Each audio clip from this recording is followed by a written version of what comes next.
What will happen when you save and invest? Hello everyone, this is Roan Celis Capistrano of 1 Million Club.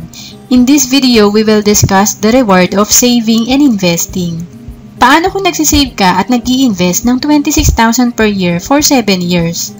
Alam mo bang pwede mag-grow yan? After 20 years, 500,000 na value ng investment mo. Kapag may fund ka na 500,000, pwedeng magbigay sa'yo to ng 50,000 per year na return or kita.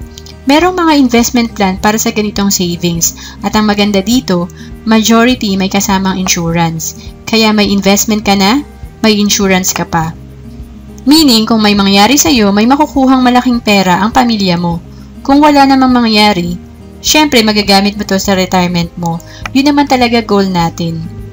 Paano ka naman makakapag-save ng 26,000 per year?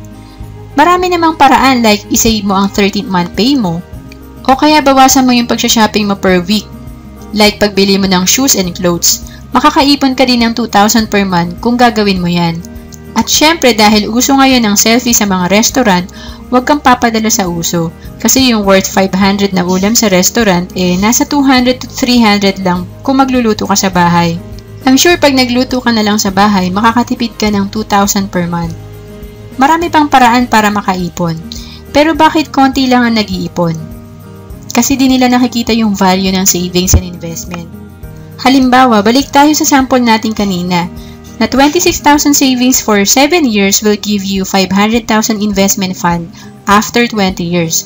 Kaya may passive income ka or kita na 50,000 per year. Nagtiyaga ka mag-ipon ng 182,000, pagtanda mo, sabihin na lang na pakinabangan mo yung investment mo for 20 years. Bakit 20 years?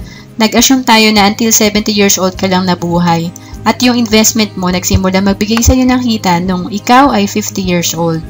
So 1 million yung kinita mo, paano kung mas maaga kang nag-ipon at mas mahaba ang buhay mo?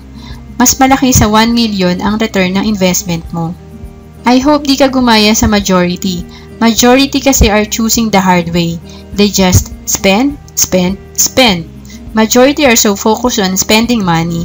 And when it comes to time, unfortunately, majority is willing to spend 8 hours per day or 40 to 48 hours per week sa work.